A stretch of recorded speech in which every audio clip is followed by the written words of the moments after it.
Welcome to A Photographer's Life, the channel that takes you behind the curtain into the world of professional architectural photography. Join us now for an episode with some of America's premier architectural photographers. Today's broadcast comes from a recent Zoom meeting of the Association of Independent Architectural Photographers. This discussion is led by AIAP Director Alan Blakely. We hope you enjoy the show. If you do, please let us know by liking this episode and subscribing to this channel. Now, on with the show. Hey, let's get started here real quick. I just want to welcome you all. I was hoping we'd have people trickle in, and it looks like we're going to have that. We've got about 11 of us right now, and the ladies are not represented at all. It looks like at this point. I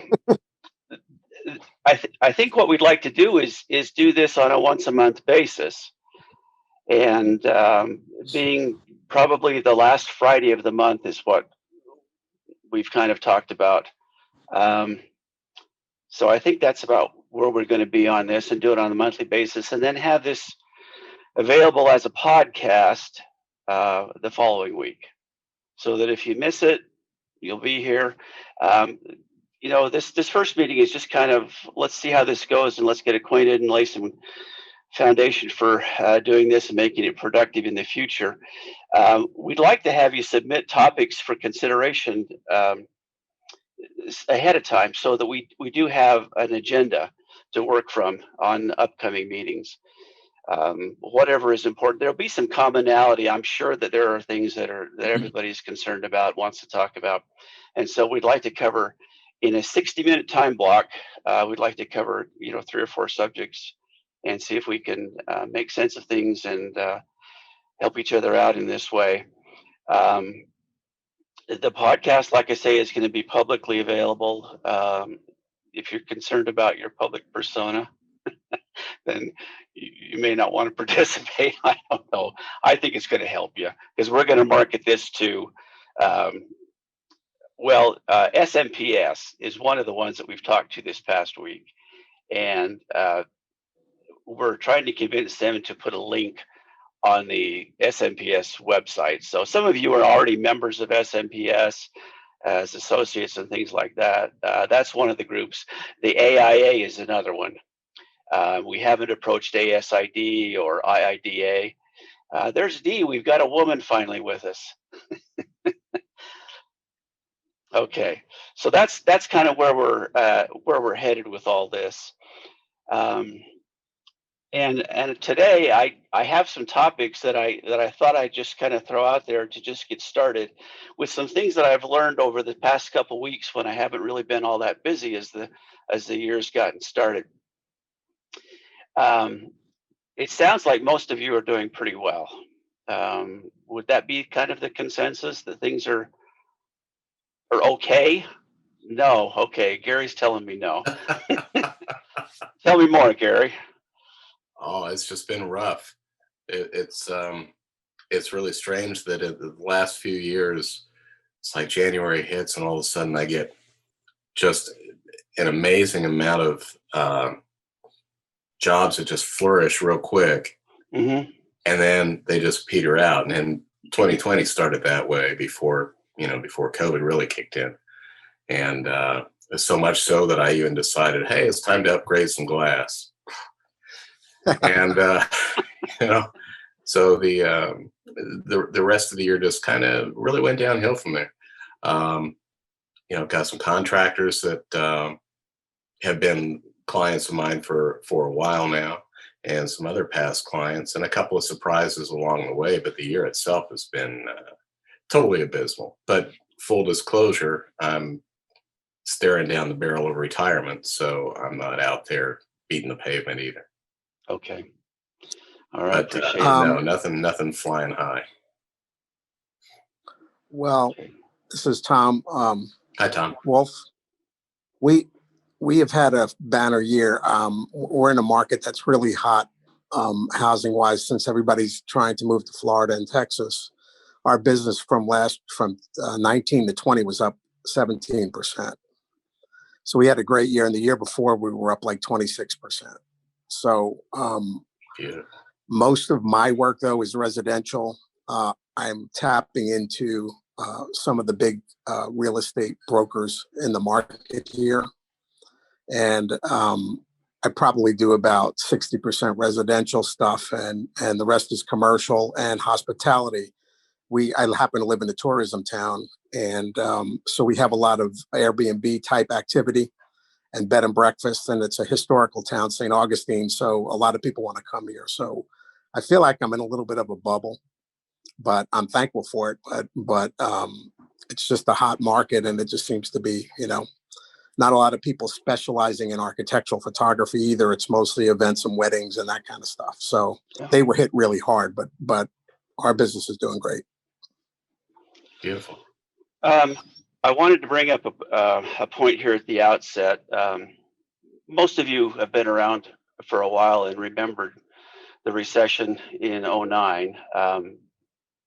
What we saw at that time was a lot of people flood into the market who had lost jobs, and so the bottom end of the market got flooded with a lot of photographers competing primarily on price. I spoke this past week with a large photography retailer in New York, who should probably remain nameless, but they have two initials that they go by. Anyway, they said that their camera sales were off the charts in 2020, and specifically the professional and prosumer cameras. So what that tells me is that the bottom end of the market's going to get flooded into again. At least that's my inkling, based on what kind of gear has been sold recently. That there's people who have lost jobs, or maybe thinking they're going to transition to a different job, that they're going to come in and compete on price. So just kind of as a warning flag, I think that's what's going to happen to the low end of things. I don't see any of you as the low end of things. So, maintaining the professionalism that we already have in place, I think is going to help us ride that out. The real estate photographers, on the other hand, I think they're going to probably have a rough year to come. Anybody else seeing an influx of new faces just as a result of this pandemic? I've seen a lot of new faces in Nashville, Tennessee, and a lot of folks reaching out to me asking to be assistants or asking how I do certain things. And I'm definitely happy to be helpful. But the biggest thing that I want to communicate to people is don't devalue our industry. Like, I don't have a problem with you being a vendor in town, and I'll tell you everything I know, but like, you have to charge rates that are not going to undercut everybody who's in business here. Well, we've had a few people come in this market, but the level of professionalism isn't there. So, we just had a new person come in and they're undercutting everything, but the clients that I have appreciate the high quality, and the feedback we're getting on results is what really tells the story. So I'm with you. Just don't discount the quality that we put out. Makes a difference if you have the right clients that appreciate it and are willing to pay for it. Yeah. Get rid of the ones that aren't. That's all I can say. I have a question for the group. So I've been doing architectural photography for a while, but I don't do video. And video is obviously very big in residential, particularly real estate photography. What's the experience of the group relative to commercial architecture, large projects? Is video real big on that? I haven't seen, very few of my clients have actually asked me about that, which just surprised me. I was asked to do video this year or last year for a construction project, but they were training videos for the maintenance crew. And so I learned a ton of how to do video over that time period. But other than that, I haven't done any of architecture. I have some input on that. Yeah, Greg. My name is Greg. I'm in Oregon, and I have collaborative partners. I don't do video. well, I can, but I don't. And I didn't want to gear up and train on aerial. So I actually have two very high-end partners that we pull each other in on work. So, I recommend aerial on jobs. And so I have a reliable person I go to and pull in, and vice versa. So we've done fairly well being able to, look better to high-end clients by offering a variety of these services that we can put together in different ways. I think that's a great point. I'll get to you just a second there. Okay. I've done exactly the same thing, and mostly because I felt like I'm too old to learn this at this point, and this is not what I do best. So I partnered with a video production company, and what's happened is that we're able to send each other business that we otherwise wouldn't get. I wouldn't get the work because they couldn't add video, and they couldn't get the work because they couldn't add the stills or aerials, and so. That's worked best for me. I think that's not what I do best, and I at this point I don't really want to head down that road. So that would be my recommendation too. Now, Dee, I interrupted you. I'm sorry. Go ahead. Well, and I was going to mention, I really have not, most people don't ask for it as far as the architects, especially because they're mainly, it goes in their proposals. What we're providing is about getting their next job, and what they put on their website. I did get a request from a manufacturer who does the metal clad, exterior panels, recently, and they wanted video because they are starting to add that to their website.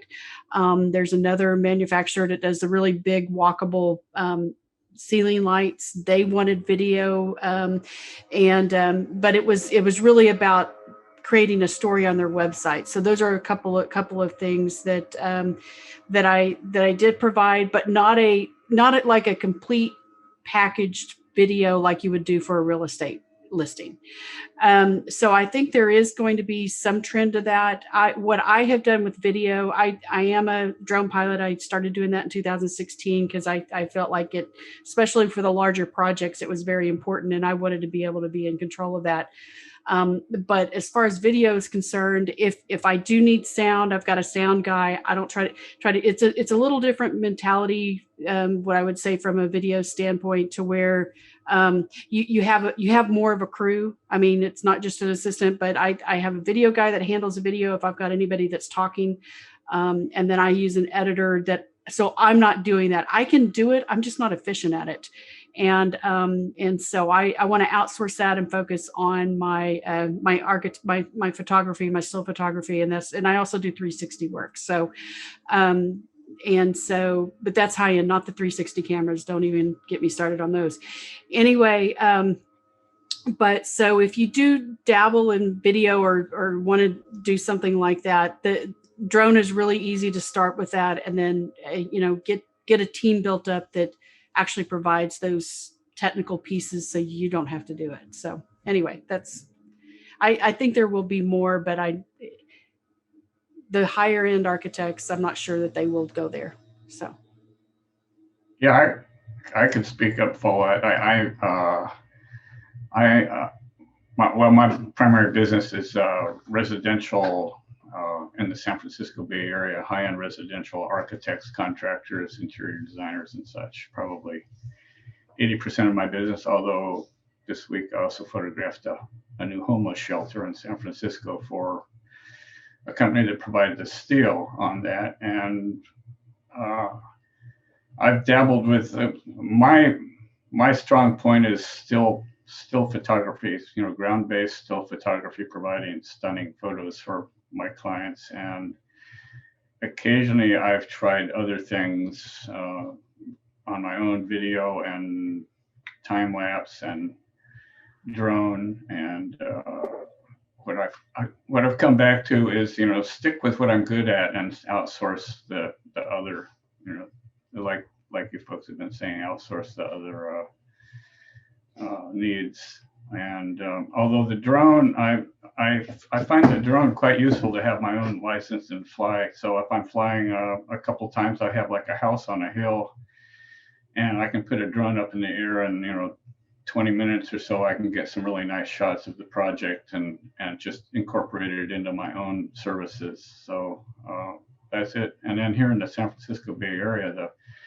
remodeling industry is going like gangbusters right now. So I'm looking at, I would expect that later this year, I'm going to be very busy with inquiries. And I think I have a big enough network that my name sort of floats around and people find me. And I think I'm high enough up the ladder, so to speak, that incoming folks are not going to, occasionally they seem to take the small fish out of my network. But as far as I'm concerned, they can have them. And like one of you said, I just turned 70 and I'm hoping to keep doing this, but I'm sort of slowing down on the marketing. So I have other things I want to do with my time besides spend the entire work week behind the camera and doing the business. So that's what I'll say.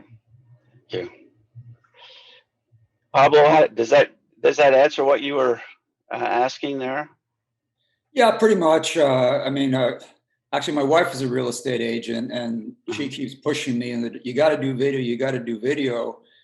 And I'd love to do video, but I'm not naive about it. My son is actually a filmmaker in LA, and I'm not going to jump into something unless I can do it proficiently. And doing professional quality video, I don't really see that happening anytime soon. And then you have to gear up to get the necessary equipment and whatnot.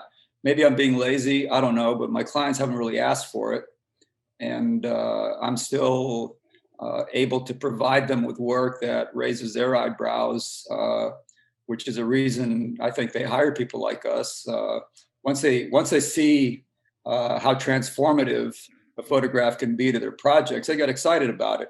It's not just like giving their superintendent a camera, or in this case, an iPhone, let them walk around the project. Once they see real work, they go, wow.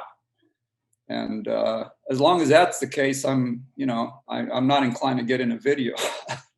Yeah, I think that's where a lot of us are at this point. I think our competitive advantage for members of this group is the level of the work that we do.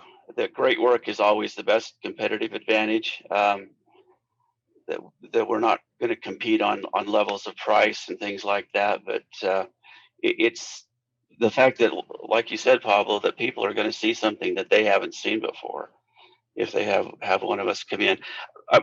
Before we go any further, I wanted to share with you, I polled a group of photography buyers to see what it is that they look for when they're looking to hire an architectural photographer.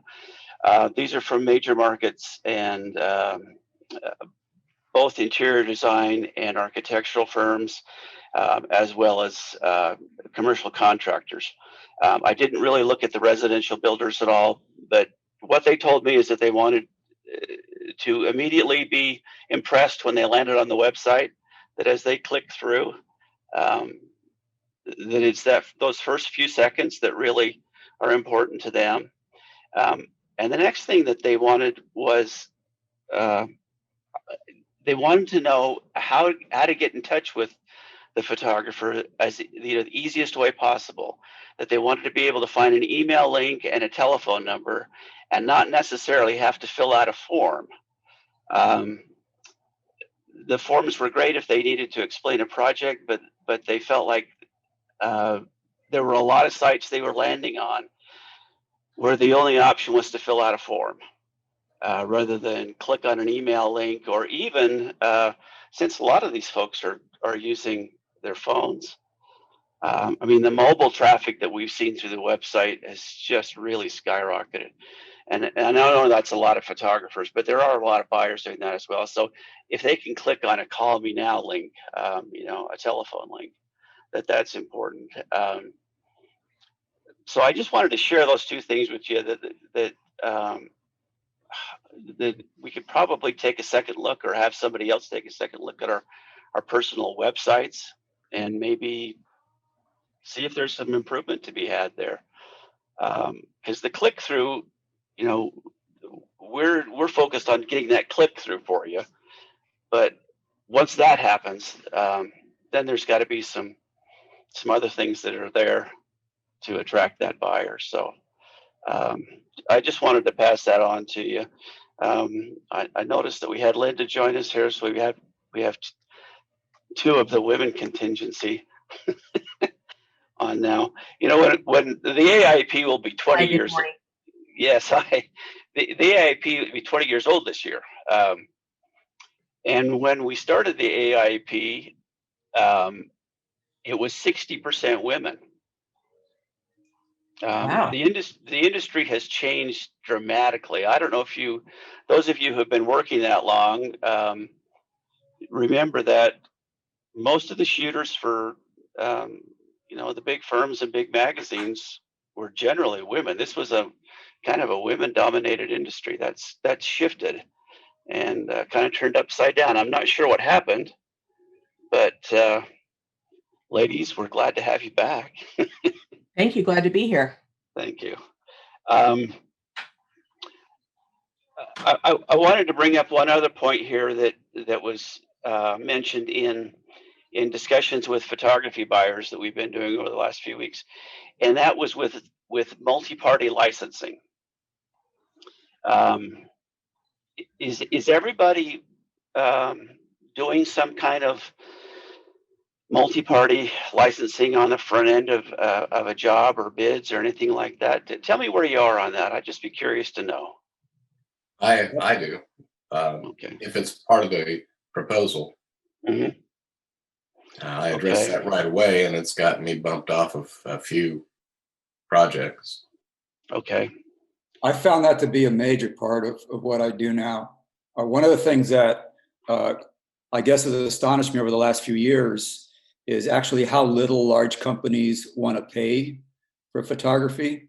But if you bring several parties into the mix, you can end up earning a decent amount on a job that otherwise people are not going to want to pay a lot.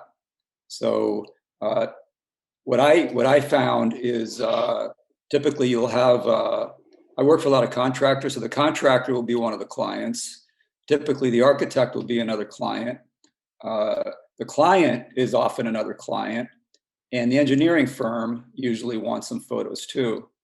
And so what I found is I can get them all on board by persuading them that the cost to each party will be less, even though I would be making more money on it. And I used to get some blowback on this, and people thought I was double dipping and stuff. And then what I start telling people is every time somebody comes to the table, that adds value to the photography. And so people seem to understand that. You weren't just charging more because you were greedy or something. If more people are going to be using the images, that adds value to what you're doing. So people seem to respect that. And but definitely, most of what I shoot now, I find that several people are interested, and you should make an effort to go after that, because if you don't, you're probably leaving some money on the table. Yeah, I'd like to speak to that too. I've had similar experience several years ago when I was really at the height of marketing. I sort of had a goal of turning every job into three clients, and I built part of my clientele that way. So, if the contractor comes to me and says, we've got a remodel or a house we want you to photograph, I'll say, well, is the architect interested? Is the engineering firm interested? And get as many parties on board before we, when I'm writing a proposal, and write that into the proposal. And my basic pricing structure, I have what I call a package deal. I've got a half-day package, what I call a half-day package, and a full-day package. And so and then that includes a certain amount of images, licensing for a certain amount of images, and additional parties come on board. I just charge additional licensing fees for the additional pictures, and that can drive up the overall cost significantly, at least put more money in my pocket, and it brings the cost down. Like Pablo was saying, it's every party gets a price break, or gets a price break that way. And I consider my my product to be marketing leverage, and every time somebody's using one of my pictures, I'm creating marketing leverage, like Pablo was saying. So I find that a very valuable way to do it. I think oftentimes I forget to ask when I'm approached about, I just shot a project earlier this week and came up so fast I didn't ask, but during the shoot I discovered that the plumbing fixture provider and I was shooting for the contractor and the architect. Sounds like there are 4 or 3 other parties that want to get in on this project. So that's a good way to, I think that's great. It does get a little complicated because everybody sort of has their own story to tell. So I'm actually Monday going back to reshoot a bathroom that the contractor wanted on a big house remodel, and the interior designer was with me on the shoot and sort of did the art direction. And after the fact, the contractor said, "Oh, can we go back and get these other pictures that I want?" So if you've got multiple parties, you've got to remember that everybody's got their own individual story to tell, and you sort of have to, that can complicate things a little bit. One of the things I found that helps along these regards is putting your pictures up on your website in a way that a lot of people can see them without you necessarily knowing who they are. So what I'll do is I'll post all the photographs of a project with a watermark on them. People can see them. They can't just grab a screenshot and use it. And the actual work I deliver through something like Hightail. But then what starts to happen, and sometimes it's several years later, I'll get an email from somebody saying, we did this on this project. Are those images available? And that's worked out really well. I mean, it's wonderful to get an email like that. But it's important that people are able to see the work because you never know who's going to look at it. And if you have it set up so that every time somebody looks at that page, you get an email saying that, somebody just logged into that, you start to see how that works. So I encourage people to, set something like that up if you don't already have that. I think that's a great idea. I've been doing something similar to that for a number of years, and I find that I try to figure out who's all involved in the project at the front end of things, and then give them and offer some pricing. But immediately after the shoot, I send out a link to all of those people of a preview page. It's a private link, it's watermarked, and it's up for 1 week, and they can take a look at everything and make a commitment for licensing or not. And with that 1 week window, I find that I can get commitments a lot quicker, and that people will jump onto that a lot faster. And then if I know who everybody is, then I can offer them a price as they all go in on this together. And so, typically maybe a shoot that would have billed at $2,000 may bill at $10,000.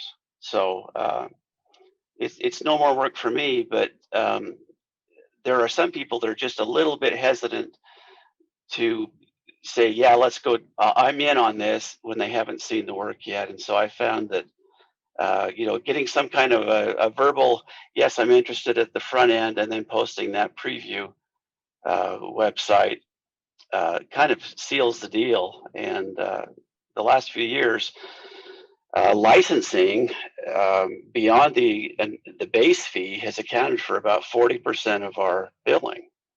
So, I think it's something worth exploring, and obviously Pablo's doing well at that as well. Anybody else have thoughts on that? I've got clients that I've trained most of them to know about splitting cost with consultants and so forth, but they go either 2 ways. They set it up at the front end, or they wait and see what the pictures look like, and then some just choose a few and some want the whole package. So it's kind of a mixed bag. I'd be interested in seeing how you structure the licensing portion of it, just for a technical legal standpoint. I've got a system that most of my clients enjoy. It's I give discounts the more people there are, and Right. I make more money, but they get a better price the more they involve. Yeah, that probably wasn't something I made clear, but that 1 week period, that first week where that preview page is up on, at least for my clients, there is a multi-party discount involved. And so, one party is X amount of dollars, two parties are X amount each. That's good for the entire portfolio of images for a week. Beyond that, I then I'll license the entire portfolio or individual images, but not at a discount. And so it compels people to make a decision and act quickly on that. And consequently, it allows me to bill rather quickly. So that's the good part of that for me. One of the things I do, one of the things I do is after the fact, I can either license the entire package or sell individual images. And the individual images are, well, like one image might be $150. And it makes sense in a way because people have they can see everything and maybe pick 5 or 6. But in order to get to that 5 or 6, they would have to have seen all of them. In other words, people don't necessarily understand, well, I only want a few shots. Well, you might only want a few shots, but in order for me to get you those few shots, I got to shoot a whole bunch more shots. So if you're going to want to cherry pick them after the fact, they're going to cost you a little bit more. So people understand that too, and it works out for me that way. Great, thank you. We're coming to the end of what we had scheduled as far as time on this. I wanted to bring up just a couple more things with regard to social marketing, social media. One of the things in our interviews that we also found was that LinkedIn is the primary resource that photography buyers are using to find photographers. Second to that is Instagram, but the people in the architecture, construction, engineering industry, not necessarily interior designers, they're more Instagram centric and Pinterest, which go figure. But anyway, LinkedIn seems to be the one where the SMPS crowd is more focused, and so that was their feedback, is that they don't care about Facebook, and they're probably not going to follow you on Twitter. But if you have a LinkedIn presence and choose to connect with them and introduce yourself on LinkedIn, that's a really good way to network with these people, and then invite them to follow you on Instagram from there. We are going to plan to do this the last Friday of February again. We'll have a little bit longer time, and we will go through an agenda. But in the meantime, I need you to either email me directly or private message me through the Facebook group, the AIAP Facebook group, or something like that, so that we have a list of topics that would be important and useful to talk about. I was a member of another organization for a number of years, and it was great to get together and become friends and have kind of that club atmosphere, but I didn't gain anything at all business-wise. I don't want that to be the case with this. Let's make this a worthwhile situation. So that's where I would hope that we could make this go at this point. I want to thank each of you for your support over this last year. We've had some people that were members of our organization who've had really catastrophic personal situations as a result of the pandemic, and they've lost family members. We haven't lost any members, but it's affected us all. And I've lost friends. I'm sure you know people, and so I appreciate you staying on board, and I'm looking forward to a good year this year. I think we're in a unique niche and one that's not going to go away. And I just would encourage everybody to continue to do the amazing work that you do. And we'll continue to work hard to make sure the people that buy your work know what you do and know how to get in touch with you. Is there anything else that anybody would like to say before we wrap this up? I did have a quick question about You bet. LinkedIn, and Yeah. if any folks use the premium LinkedIn or just do the free version, and if there's a big difference there. I've been a premium member for a number of years, and I think the difference is just in the number of contacts that you're able to have, primarily, and the searches that you're able to do. I could be wrong on that, but it seemed to me that I was limited with the free version, and so it was easy for me to upgrade. It was well worth it, and so that's where I went with that. Does that answer it, Gabe? Yeah, thank you so much. All right. I will say what I like about the your Zoom meeting idea is that since we got rid of the conversations that we were always having, the threads on the LinkedIn AIAP page, I kind of missed that because there were a lot of good discussions in there. Some of it got snarky, but most of it was some pretty good discussion, and everybody could bounce things off of each other on an ongoing basis. So maybe this can supplant that. I think so, to some extent. The LinkedIn just didn't have the participation that we were hoping for, and so we've kind of just set that aside. However, Facebook has a little bit more immediacy to it, and the Facebook page doesn't get used much at all. So if you're not on there, your email address that you have with us is already pre-approved. So use that to ask questions. Every once in a while, something comes up, and you just need to ask a second opinion about something. I will tell you that there are some things coming down the pike as far as manufacturers wanting some of our members to beta test some products, both hardware and software. And so I will be in touch with some of you at that point, and some of them are aerial products, and some of them are camera systems and lenses. So look forward to that sometime within the next few months. I'm hoping to be able to put you in touch with those people so that you can give them some independent opinions if you're willing to do that. Thank you to everyone. Question for you, Alan. Yes. I'm in another group as well that is similar to this, and it's a very focused group. It happens to be aerial in nature, but we have what they call the coffee connection every Tuesday morning, and they've been good about getting together speakers or talking about a specific event that's going on in the aerial arena right now.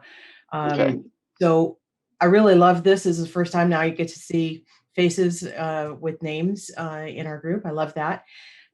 So personally, I would love to chat in this group more often than once a month, but I don't know what kind of response that might get with everybody else, or even if everybody else has the time. But once a month is certainly a great start. Thank you. Let's explore that. Will you maybe shoot me an email after this or a message, and we can start talking back and forth. And I'd like to learn more about what it is that you've mentioned here about the coffee connection, how that works, and maybe we can there you something are like that. Yeah. Maybe we can put something like that together. Yeah, I think that would be good. I don't know what everybody else's thoughts are on that, but that would be, I mean, we're all trying to achieve the same thing. So any little bit helps maybe. Okay. Yeah, I hope that we're going to all be too busy.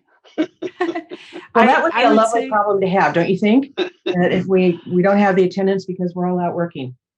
I have a quick question for the group. Just looking out at everybody's faces, I've noticed that we're not all in our 20s or 30s. Oh, I noticed that too. I love that. Go on. Well, I wonder about that because I don't know, architectural photography to me is not necessarily a non-physical thing to do. And I wonder how people, when they, I often wonder, well, when I finally show up with my clients, whom I don't always meet in person, do they think this guy's up to the job? Because some of these projects, you end up walking a couple of miles a day up and down stairs around the building, all in this, and Schlepping all the gear too. Absolutely. So, I mean, it's not 4x5 the way it used to be, but thank goodness. But we all remember what that was like. That's right. Yeah, our backs help us more. That's one thing I've enjoyed about the drone photography. I can get some just below roof height shots that I used to be on a very tall ladder, and I don't have to do that anymore. Well, I've still got a 50-foot mast if anyone's interested. Wow. So, Dee, we missed a comment from you. Well, I was going to say, I guess I'm part of a couple of different groups as well, and I do think having a weekly meeting just from a social standpoint, I think we're all kind of starving socially, but definitely having something that's more focused on business related, and not mixing the two. So have a stated purpose. If we're gonna have like some coffee chats or whatever, then that's social. You're obviously going to talk about some things that are business related, but the primary purpose being more, how are things going? Anything interesting coming up, that sort of thing, versus the monthly meetings. I'm thinking more along the lines, let's have more of a focused agenda on what we're trying to accomplish during that time frame. And then have a more concerted effort to actually make it on a monthly basis. Just that, those are just my thoughts, because I've been involved in too many of these meetings where there's not a stated purpose, and it goes for too long. So I agree. Thank you. I appreciate that. I think that's interesting. Let's pursue that. I'll probably reach out to you privately after this and see if we can maybe go from there. Again, thank you to everyone. We're going to wrap up now. And I hope to see you back here again next month. And stay in touch. Thank you. Thanks for putting it together. Thanks, Alan. Thanks. You bet.